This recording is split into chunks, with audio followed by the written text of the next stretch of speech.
Hi guys! Welcome sa aking channel. In this video, ituturo ko sa inyo kung paano mag-register ng DSWD Educational Assistance. Para makapag-register sa assistance, hanapin nyo lang ang link through DSWD website or DSWD Facebook page ng inyong lugar. Kapag naklik nyo na yung link, ito na yung lalabas. Ito yung mga reminders sa assistance request form. Basahin lang natin. Sa mga magpaparehistro gamit ang form, kung kayo po ay may natanggap ng text ng schedule, huwag na po mag-register dito. Upang maiwasa ng mahabang pila at makontrol ang dagsa ng tao.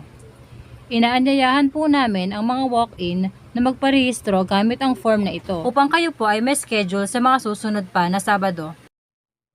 Pagkatapos mag-register sa form na ito, antayin ang kumpirmasyon mula sa aming staff para sa schedule at listahan ng mga dadalhin na dokumento.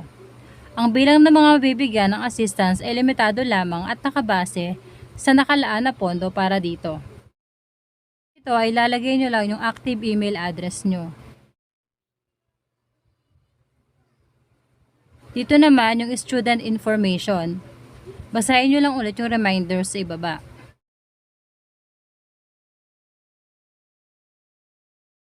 Sunod ay fill-upan nyo lang yung mga hinihinging information.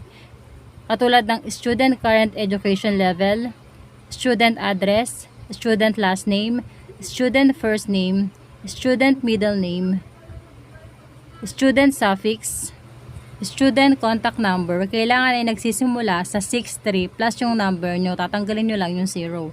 Andyan nakasulat yung example. Student birthday, age of student, Certificate of Registration or Certificate of Enrollment School Year 2022 or 2023. Ito yung requirements na hinihingi ng DSWD. Click nyo lang yung Add Files at mag-upload lang kayo ng files galing sa inyong cellphone or computer.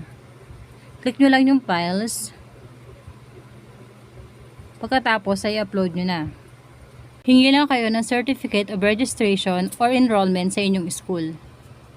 Dito nakalagay kung sino ang maglalakad ng assistance. I-click nyo lang yung estudyante or authorized representative. Sa estudyante, ang pwede lang kumuha ang college. Sa authorized representative naman ay mula elementary, high school hanggang senior high. Pagkatapos, i-click nyo lang yung next. Dito, magpo-provide na kayo ng information ng kukuha ng assistance. Una yung last name, first name, middle name, suffix name, birth date, address, ilagay nyo lang yung full address nyo dito. Contact number, ganun ulit, mag-uumpisa sa 63, tapos yung number nyo.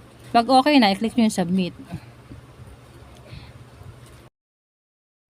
Dito ay tapos na kayong mag-request ng assistance. Hintayin nyo na lang ang text kung kailan at kung saang lugar nyo kukunin ang assistance.